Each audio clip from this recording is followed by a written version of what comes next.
Kasihan. Kita lanjutkan bacaan tafsir Al-Quran. Mana ayat ke-20 tadi termasuk penjelasan terkait dengan Ya. Qiyamul Lail. tentang qiyamul lail, yaitu sepertiga awal, sepertiga akhir. Nanti kita coba di situ keterangannya, dilanjutkan dengan sesi tanya jawab. Maksimal majelis kajian kita pada malam ini kita akhiri pukul 19.30.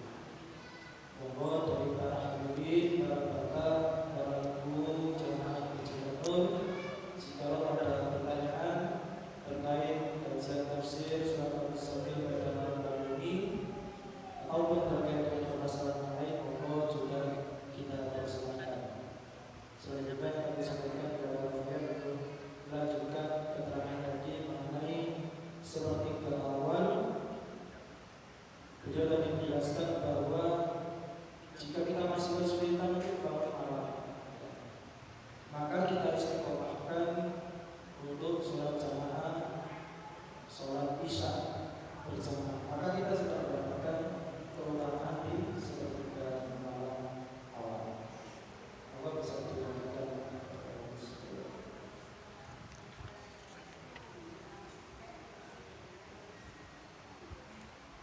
Ya. Assalamualaikum warahmatullahi wabarakatuh. Bismillahirrahmanirrahim.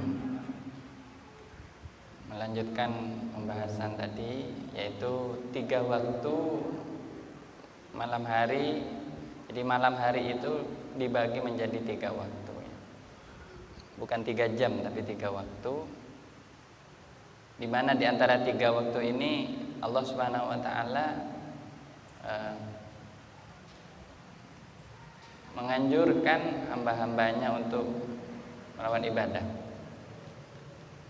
Ya, dan di sini ada keterangan bahwa awalnya qiyam atau mengisi malam hari dengan sholat dan ibadah itu wajib bagi Rasulullah SAW dan bagi para sahabat.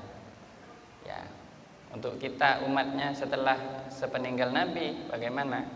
Ya, ulama sepakat adalah sunnah muakkadah, hukumnya sangat dianjurkan dan sangat tercela orang yang pernah bangun malam tapi meninggalkannya dalam waktu yang lama. Ya, kalau 1-2 kali tidak bangun malam karena kecapean itu masih diampuni oleh Allah. Karena suatu saat Rasulullah pun pernah tidak bangun malam. Ada hadisnya Rasulullah pernah sakit tidak bangun malam, tapi kalau beliau sedang kesel gitu ya, sedang tidak enak badan, sedang sakit ya, lelah, beliau tidak akan sepenuhnya meninggalkan bangun malam, tapi beliau sholat dalam keadaan duduk. Ini riwayat dari Sayyidah Aisyah. Semoga beliau benar adanya begini ya, saya kutip ini. Tapi Rasulullah kalau meninggalkan bangun malam itu ya karena kelelahan, sehingga bangun subuh begitulah ya, tapi kalau bangun malam dalam keadaan sakit, beliau bangun tetap sholat duduk. Dan ada hadis bahwa Kanjeng Nabi pernah sholat subuhnya itu terlambat sampai terbit matahari. Ini sebenarnya bukan berarti Rasulullah lalai, tidak. Karena apa? Hati Nabi itu selalu terjaga. Tanamu ainai wala yanamu qalbi, itu ya namanya beliau. 2 mata saya tertutup tapi hati saya selalu bangun. Kenapa? Karena Rasulullah SAW itu selalu memandang kepada keindahan nurnya Allah, baik dalam keadaan bangun maupun tertidur. Namun itu pelajaran syariat kepada umatnya. Ya, artinya dalam satu kondisi umatnya ya ada yang nantinya akan seperti itu. Kalau katanya orang Madura tebobos gitu. Ya, tebobos itu ya pengen bangun malam, kok taunya jam 5 gitu.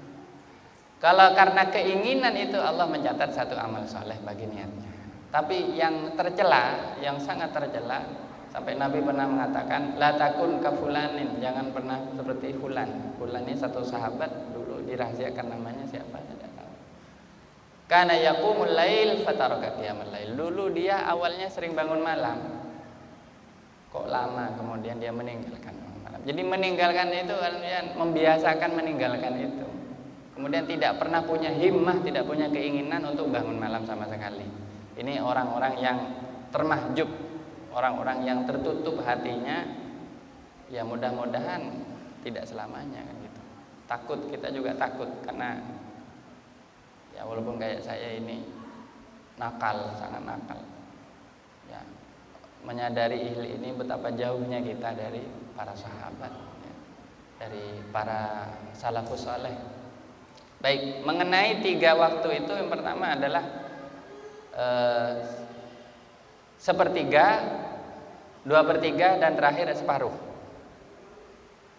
Nanti coba kita hitung ya, ini biar sedikit hitung-hitungan biar agak konkret gitu ya. Katakanlah dari jam 5:30. Dan jam 6 dulu ya, 6, 1, 2, 3, 4, 5, 6, 7, 8, 9, 10. 10 jam setengah kira-kira.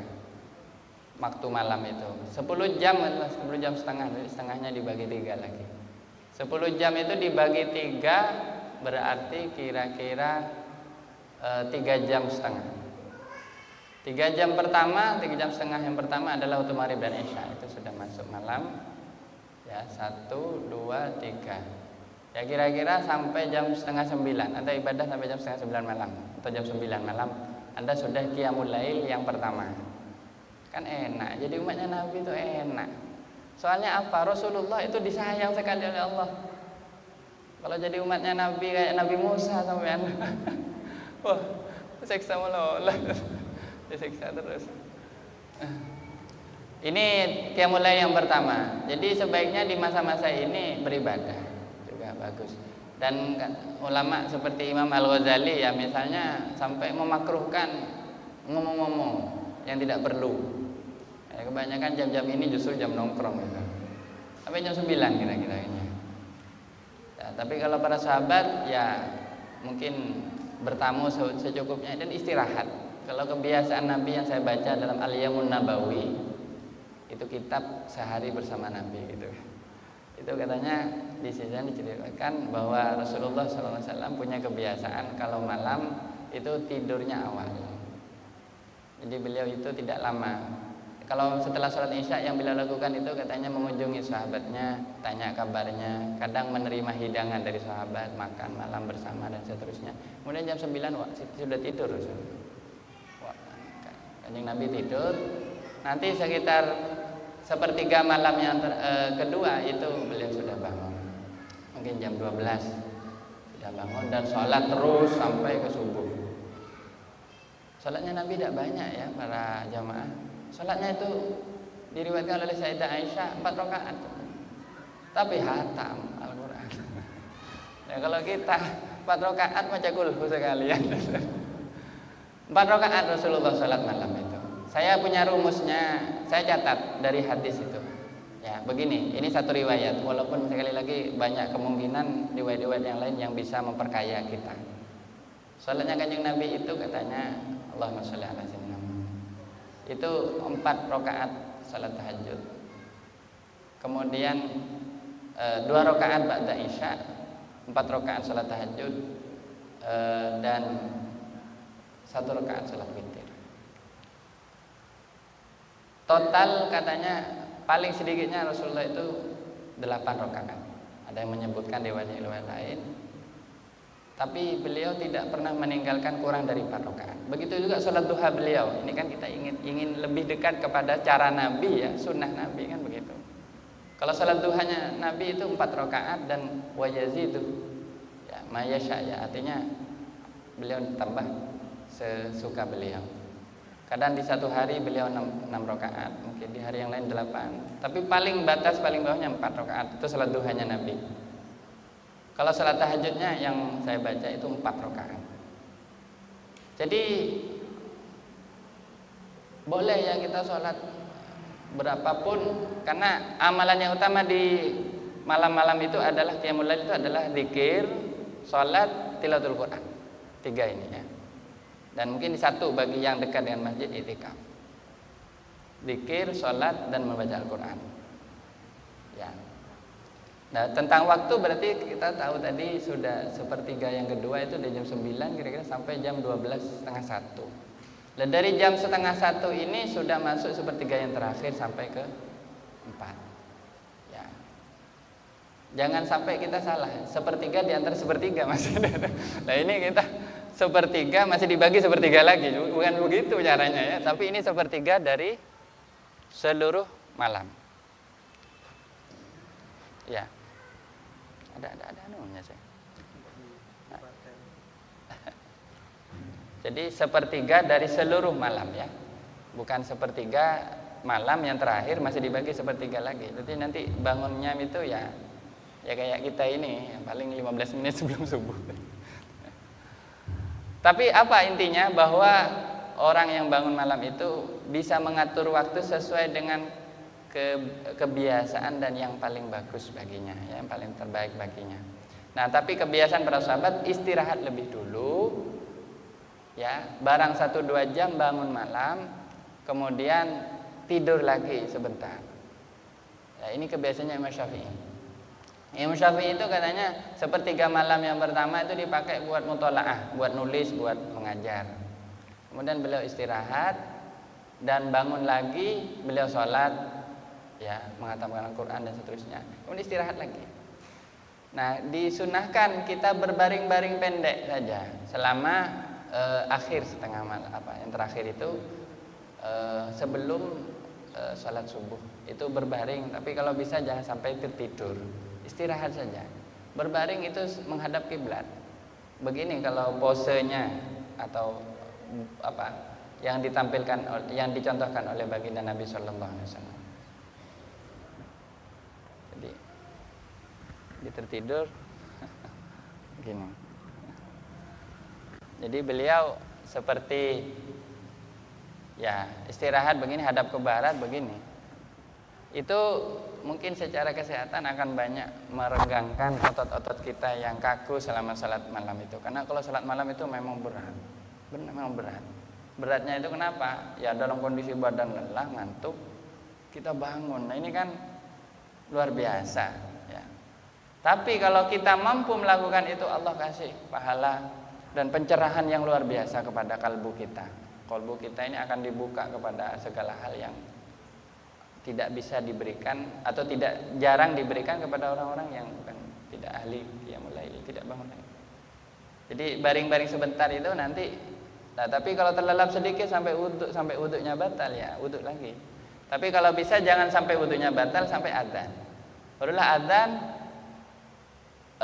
Salat 2 rakaat, salat sunnah fajar, qobliyatil fajar atau salat sunnah fajar, kemudian baca doa fajar itu, kemudian barulah salat subuh begini. Nah, ini yang dicontohkan ya oleh Nabi SAW. Jadi ada baring-baring pendeknya. Makanya sebagian ulama itu katanya istirahat lagi setelah mulai, istirahat lagi masih. Mungkin setengah jaman istirahat gitu ya. Atau mungkin yang mau puasa ya sahur begitu. Kemudian barulah melanjutkan kembali ibadah. Nah, setidaknya kita bisa ambil patokan 1/3 atau 2/3 yang terakhir ini yang lebih utama. Tapi barang siapa menghidupkan malam di awal itu sudah termasuk dianggap menghidupkan malam, Ihyaul Lail. Jadi yaitu dengan salat berjamaah. Saya tadi koreksi, dapat pahala separuh malam, bukan 1/3 malam, separuh malam. Jadi salat jamaah Isya itu dapat pahala menghidupkan malam separuh. Jadi tinggal separuhnya lagi yang jadi luar biasa kalau kita bisa istiqomahkan. Nah, Allah mengetahui ketidakmampuan kita sebagai hambanya ya. Wallahu yuqaddirul laila wan nahar. Allah menentukan malam dan siang. Ya, semua perputaran waktu itu di tangan Allah Subhanahu wa taala.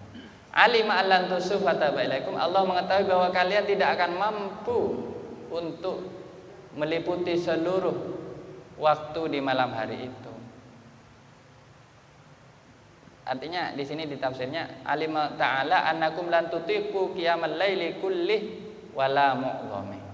Kalian tidak akan mampu melakukan qiyamul lail seluruhnya dan sebagian besarnya. Farahimakum wa raja'alaikum bitakfif. maka Allah merahmati dan Allah menarik kembali kewajibannya beliau itu, kewajiban Allah bitakhfif dengan meringankan malam. Ya, tapi ada memang ya, bukan berarti tidak ada di kalangan hamba Allah ini orang yang mampu bangun malam dan di siangnya juga masih terus beraktivitas. Seperti Syekh Abdul Qadir Al-Jailani katanya, beliau itu salat subuh dengan wudu isya. Ini selama 40 tahun tirakatnya beliau. Ya kalau mampu kita tidak apa-apa. Jadi salat subuh dengan wudu isya. Isya wudu ini tidak batal sampai subuh. Ini Syekh Abdul Qadir Al-Jailani. Selama 40 tahun beliau seperti itu. Pantas diangkat menjadi wali kutub beliau. Diangkat menjadi Sultanul Aulia. Subhanallah. Nah kalau kita tidak mampu seluruhnya, ambillah sebagiannya. Ya, ambillah atau sebagian besar dari malam itu semampu kita dan seistiqomah kita. Ya. Dan ini diperintahkan faqra'u ma tayassara minal Qur'an, dan bacalah apa yang ringan ya, apa yang mudah dari Al-Qur'an. Artinya kalau sholat malam bacalah surat-surat yang gampang kita baca ya. Jadi ya kalau hafalan kita ya juz amma 3 juz 30 ya monggo ya, kalau hafalannya punya lebih ya monggo dibaca. Ini amalan yang utama di qiyamul lail. Alima an sayakunu minkum marada, Allah mengetahui bahwa di antara kalian ada orang yang akan sakit atau yang sakit sehingga tidak bisa bangun malam. Wa akharuna yadribuna fil ardi, dan yang lain itu bekerja. Jadi ada alasan saya tidak bisa bangun malam soalnya jam 7 harus masuk. Iya, memang Allah sudah mengetahui bahwa ada di antara hamba Allah itu yang bekerja. Ya betaguna min fadlillah, mereka mencari karunia Allah. Ya, mereka butuh stamina ya, sehingga butuh fresh paginya kan gitu. Itu bagaimana? Ya Allah mengetahui, makanya Allah memberikan, oleh karena itu Allah memberikan keringanan. Wa akharuna yuqatiluna fi sabilillah, dan yang lain itu berperang di jalan Allah. Ada sahabat itu luar biasa ya, cerita bagaimana dalam keadaan berperang beliau tetap qiyamul lail. Itu beliau ditugas untuk berjaga patroli di tengah malam. Dan patroli di tengah malam itu adalah, kalau dalam suasana perang zaman dulu itu adalah suatu ibadah yang sangat mulia. Sampai disebutkan barang siapa melek patroli ketika jihad itu ya, itu maka matanya itu tidak akan tersentuh api neraka. Ya, itu sahabat itu dari waktu lagi enak-enaknya sholat tiba-tiba ada panah tertancap di pundaknya. Seret. Bila tetap melanjutkan sholat sampai selesai. Dan kemudian apa di pundak apa di kakinya. Kemudian dicabut panah itu. Ditanya oleh sahabat yang lain, kenapa kamu tidak menghentikan sholat? Saya tidak mau sholat saya terganggu oleh. Jadi walaupun sudah kena peluru begitu ya tetap sholat, walaupun darahnya sudah mengalir. Ini kalau sahabatnya luar biasa. Intinya ada orang-orang yang berjihad, mungkin paginya itu punya kewajiban ngantar bantuan ke sana, capek ya, butuh tenaga lebih ya. Bukan berarti tapi karena kewajiban di pagi hari kita meninggalkan malam hari itu. Faqra'u ma tayassaru min, bacalah apa yang mudah dari Al-Qur'an, apa yang gampang, apa yang paling mudah bagi kalian untuk dibaca dari Al-Qur'an itu. Wa aqimus shalata wa atuz zakat, dan dirikanlah salat dan tunaikanlah zakat. Mungkin wa aqridullaha qardan hasana, ya ini panjang saya kira tafsirnya, mungkin kita lanjutkan ya.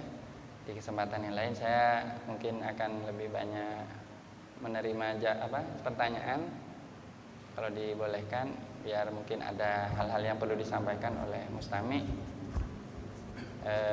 kita bisa diskusikan atau bisa bahas pada majelis kali ini. Demikian. Mungkin satu pertanyaan dari jamaah laki-laki dari muslimin, satu dari muslimat. Setelah itu nanti kita baca Quran, dilanjutkan dengan sesi pertanyaan lebih nanti. Mungkin sekarang satu dulu, tidak ada lagi pertanyaan. dari sini bahwa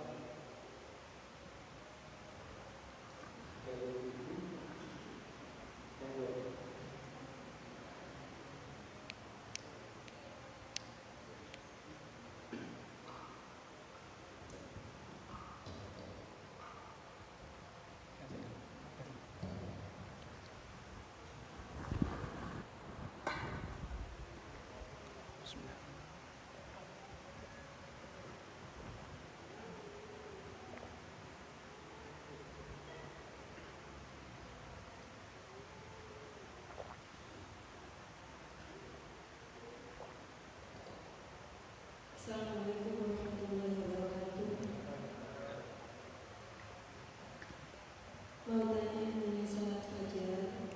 Ini ibu-ibu masih ragu. Itu dikerjakan setelah sholat adzan atau sebelum sholat adzan? Sebelum Sebelum sholat subuh. Setelah adzan subuh atau sebelum sholat subuh? Sebelum adzan subuh. Sholat fajar. sebelum Sholat fajar dikerjakan setelah adzan subuh ataukah sebelum adzan subuh? Sholat qobliyah itu apakah termasuk sholat fajar? Oh iya, iya. Jadi pertama mengenai sholat fajar. Sholat fajar itu adalah sholat begitu fajar sudah kelihatan. Dan fajar ini adalah fajar sodik ya. Karena ada dua fajar, fajar yang kadzib dan sodik. Yang kadzib itu masih belum masuk waktu subuh. Itu kalau orang ahli astronomi atau mungkin kita melihat langit di atas itu tampaknya seperti fajar tapi belum. Karena fajar yang sebenarnya itu kan ada percikan, ada semacam semburat cahaya putih di ufuk itu. Ufuk timur itu fajar, sudah masuk waktu fajar. Nah itu sholat sunnah fajar. Kemudian melakukan sholat sunnah fajar. Artinya adzan subuh langsung sholat fajar. Nah kemudian dari sholat fajar itu tidak lama kemudian sholat subuh. Jadi sebenarnya ini cuma beda istilah. Sholat fajar, qobliyah subuh itu sama ya. Ini insya Allah pendapat yang banyak dianut oleh ulama. Tapi begini, ada ikhtilaf di kalangan ulama. Ada yang mengatakan sholat fajar ini waktunya sampai duha. Tapi ini pendapat ini dilemahkan. Jadi ada orang katanya, ada pertanyaan, bolehkah mengakhirkan waktu sholat fajar setelah sholat subuh, sholat fajar? Nah, kan begini, setelah sholat subuh itu haram sholat sampai terbit matahari. Jadi setelah sholat subuh tidak ada sholat lagi sampai terbit matahari. Ketika sudah terbit sedikit tinggi sepenggalah tombak, sholat duha.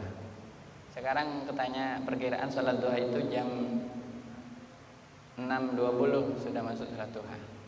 Jadi sudah sangat awal sekarang ya. Kira-kira di masa antara setelah sholat subuh dan antara sholat subuh sampai terbit matahari itu tidak boleh dilaksanakan sholat apapun kecuali di Masjidil Haram. Di Masjidil Haram mau sholat kapanpun boleh. Nah, mengenai sholat fajar itu istilahnya memang beda-beda. Ada yang disebut qobliyah subuh, ada yang menyebut sholat fajar. Tapi intinya 2 rakaat saja. Dan ini tata cara yang dicontohkan oleh baginda Nabi Sallallahu Alaihi Wasallam, bahwa beliau melakukan sholat fajar ini dengan sangat ringkas dan cepat. Jadi rakaat pertama kalau bisa jangan lebih panjang dari surat Al-Kafirun. Kemudian rakaat kedua kalau bisa jangan lebih panjang dari surat Al-Ikhlas. Cepat sekali.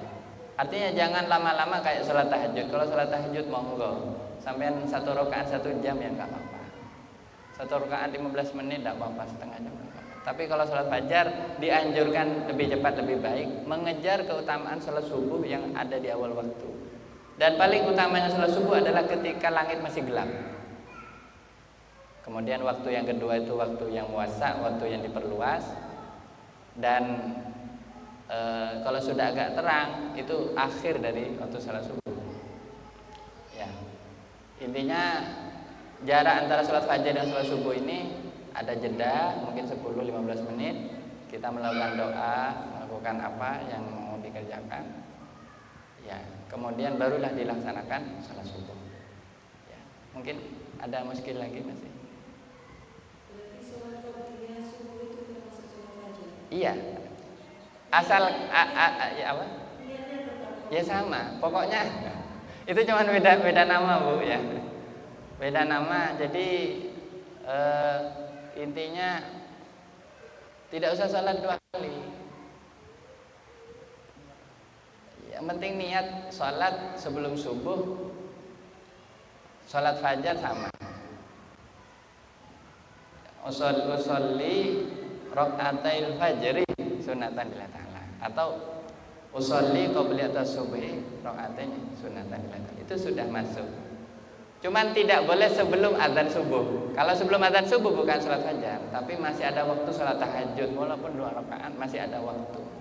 Masih ada waktu juga sholat witir sebelum sholat subuh. Ya. Kemudian ini sedikit tambahan, barangkali ada yang tanya, kalau kita kelewat sholat witir, tidak sholat witir malam, waktu qodoknya kapan? Ini keterangan yang saya peroleh dari kitab, disebutkan yang kitab fikih ya, bahwa di persisnya bisa cari ibaratnya. Sholat subuh itu, sholat witir waktu qodoknya adalah sampai sebelum sholat subuh. Jadi kalau kita miss ya, tidak nutut sholat witir sampai akhir malam, maka waktu sholat fajar itu sebelum sholat fajar Anda sholat witir satu rakaat atau 3 rakaat, qodoan, niat qodok lillahi ta'ala, kemudian barulah sholat fajar.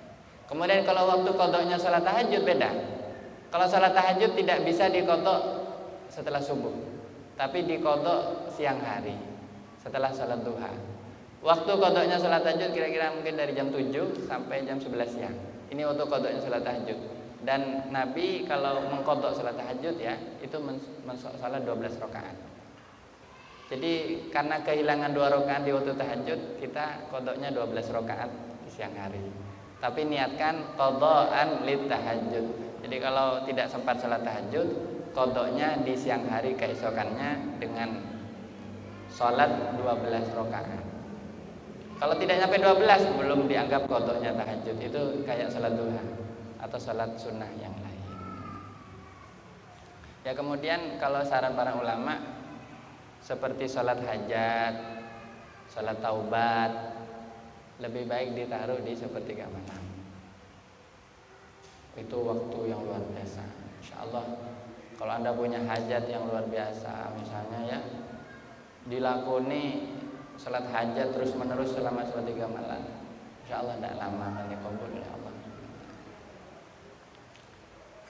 Begitu juga salat tasbih misalnya, salat-salat yang lain, yang salat awabin. Kalau salat awabin itu ada beberapa versi. Ada yang mengatakan waktunya itu di antara maghrib dan isya 8 rakaat atau 6 rakaat. Ada yang mengatakan bisa setelah isya sampai sepertiga. Ya ini mengenai sholat sunnah. Keromzi itu punya kitabnya. Bagus. Mungkin ada lagi terakhir. Mungkin dari sini saya bertanya.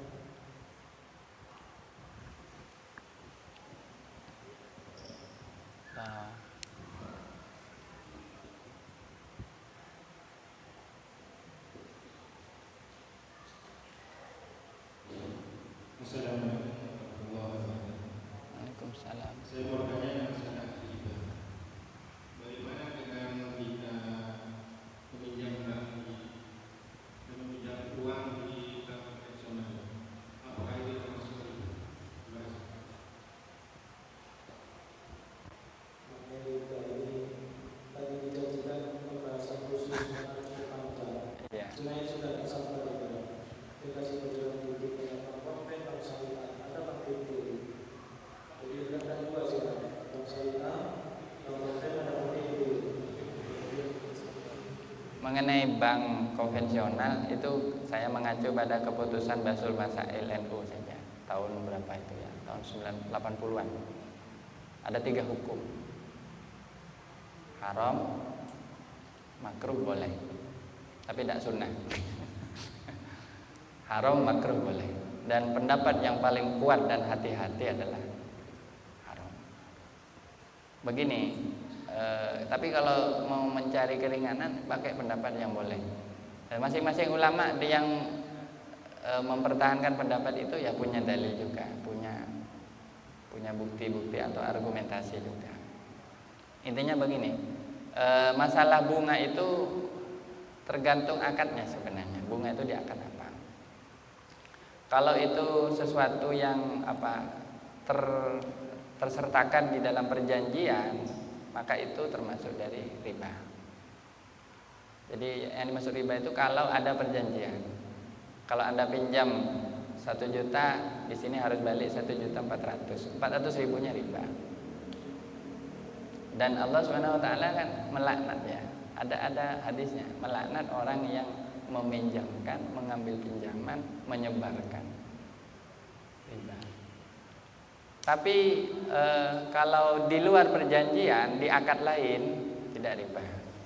Misalnya begini, 400.000 diniatkan sebagai kontribusi, nanti akan balik lagi ke peminjamnya. Seperti di koperasi itu ya. Kalau di koperasi misalnya ada istilah uang iuran, nanti iuran ini tidak kembali kemana-mana, cuma buat kas, nanti akan supaya apa? Diberi lebih berat seperti itu. Kalau pinjam 1 juta baliknya 1.400.000 misalnya, supaya orang tidak enteng. Itu disiasati seperti itu. Tapi kalau di dalam akad perjanjian ini prinsip-prinsipnya ini, prinsip dasarnya seperti itu dalam fikih. Kalau tersertakan dalam perjanjian entah bil lisan atau dengan tulisan, itu riba. Nah, tapi kalau tidak ada perjanjian apa-apa, namun kemudian orang membayar lebih, itu bukan riba. Ya. Tapi kalau ada perjanjian, awas ya nanti baliknya sekian. Maka kembaliannya itu lebihnya itu dari jumlah yang dipinjam, itu adalah riba. Makanya lebih baik menyiasati, sebenarnya bukan masalah banknya atau apa, tapi model akadnya dan pinjamannya. Nah, dan yang kedua, apakah bunga itu kembali juga kepada nasabah? Ya, kalau kembali kepada nasabah sebagai apa akadnya?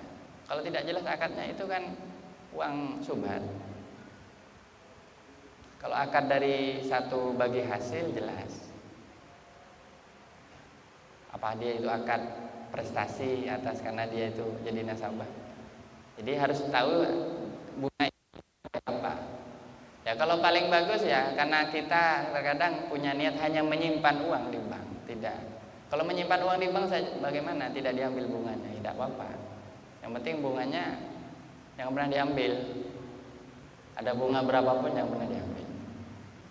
Ya kalau kita niatkan bank hanya menyimpan. Tapi kalau niat pinjam gitu, baru terlibat dalam akad. Nah, masalah pinjam meminjam ini sekali lagi bukan banknya. Bank itu cuma tempat wadahnya saja. Kepada orang sekalipun kalau akadnya seperti itu ya tetap riba. Ya. Dan hati-hati hari ini banyak pinjaman online juga itu yang bernuansa riba karena pinjam pada siapa kan? Cuma pada akunnya tiba-tiba kita harus balik sekian. Itu rentenir online sebenarnya. Sekarang banyak sekali pinjaman online. Nah, yang bagus sebenarnya adalah tadi itu, uang iuran. Misalnya kita pinjam di koperasi, tetap baliknya lebih mahal gitu lah. Kayak BMT gitu kan mungkin lebih mahal. Saya tidak tahu kalau BMT akadnya seperti apa karena saya tidak punya akun di BMT. Tapi misalnya dikembalikan kepada nasabah nanti di hari raya Anda dapat sekian, lah itu tidak apa-apa. Dalam arti itu tapi dipisah akadnya. Yang 1 juta ini kembalian, yang 400.000 ini simpanan saya. Anggaplah semacam retribusi iuran saya untuk lembaga ini sehingga nanti kembali lagi kepada dirinya suatu saat. Artinya yang penting jangan sampai ada unsur mengeruk keuntungan dari penderitaan orang ini kan. Riba itu sebenarnya itu.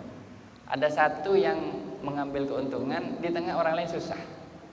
Ini sebenarnya terkait dengan ayat ini, wa aqridullaha qardan hasana. Ini sebenarnya masalah pinjam meminjam itu ya. Ada yang namanya qardul hasan. Qardul hasan itu artinya pinjaman yang berdasarkan kebaikan untuk membantu orang lain. Ya. Cuman sekali lagi qardul hasan ini tanpa pamrih, tidak ada balasan, tidak ada keinginan untuk mengambil keuntungan dari penderitaan atau kesusahan orang lain. karena dikasih toleransi pembayaran.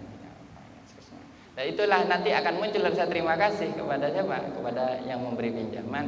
Kok kasih terima kasih, saya kasih bonus wis 200.000-nya untuk sampean.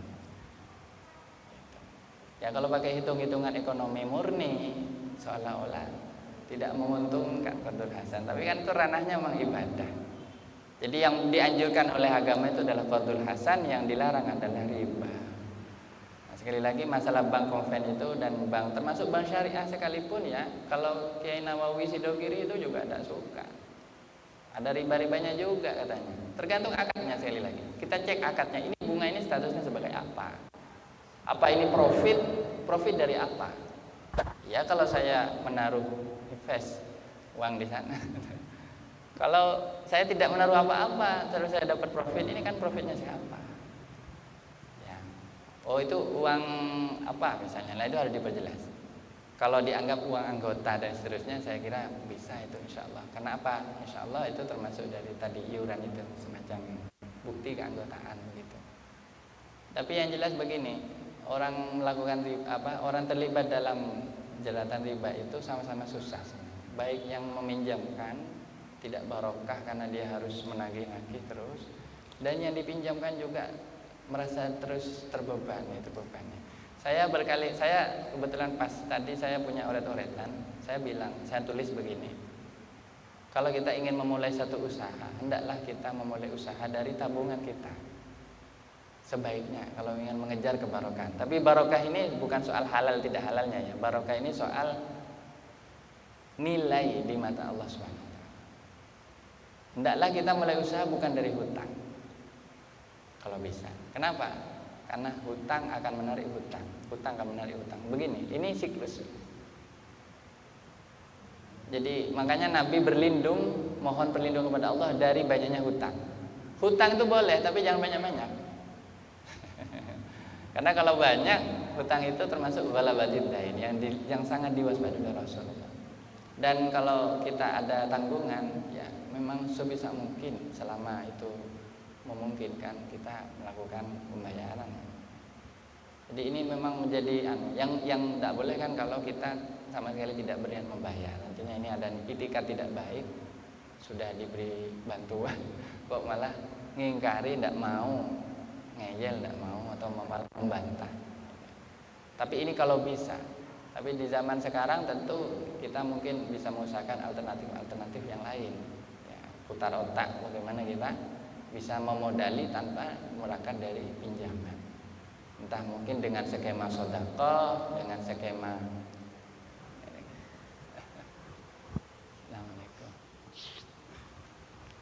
entah dengan skema koperasi atau syirkah mungkin ya. Itu pun koperasi juga dengan akad tertentu. Kemudian kalau mengenai yang lain-lain terkait dengan riba, insya Allah ini ada ayat khusus yang harus dibahas sebenarnya. Dan ini mengenai hukum muamalah ya.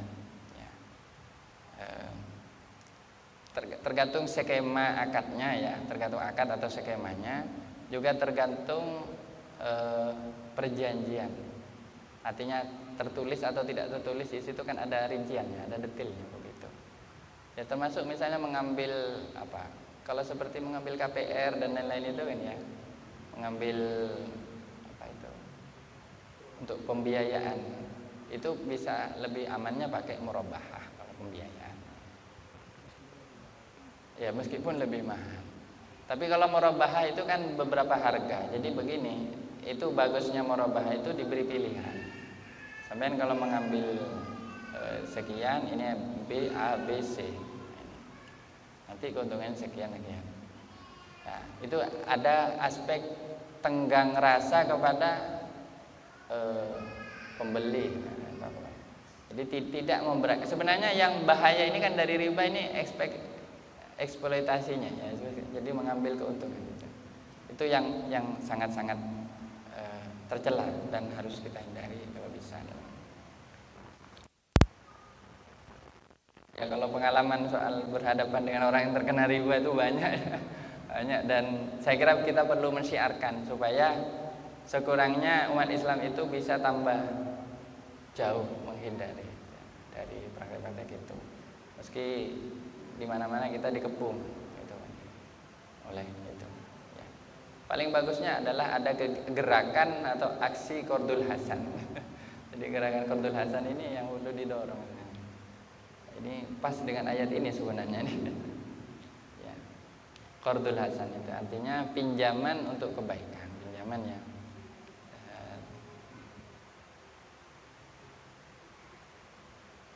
Indonesia terjerat riba sekarang ya. Utangnya ke WHO berapa? Ke PBB berapa? Allah, IMF. Baik, mungkin ada sudah ada ya. Itu mohon kesediaan untuk memberi doa.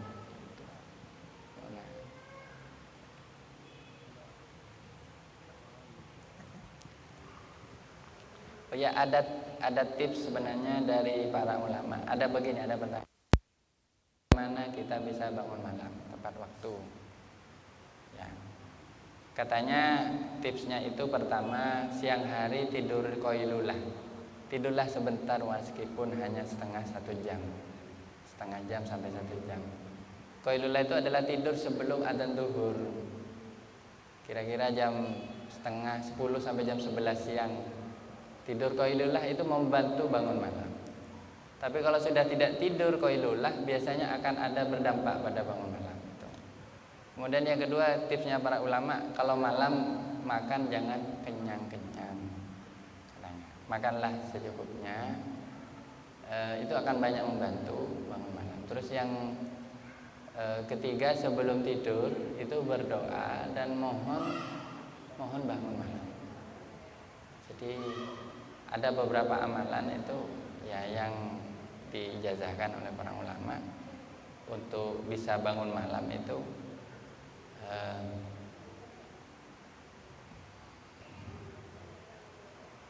ya tergantung kebiasaan masing-masing ya.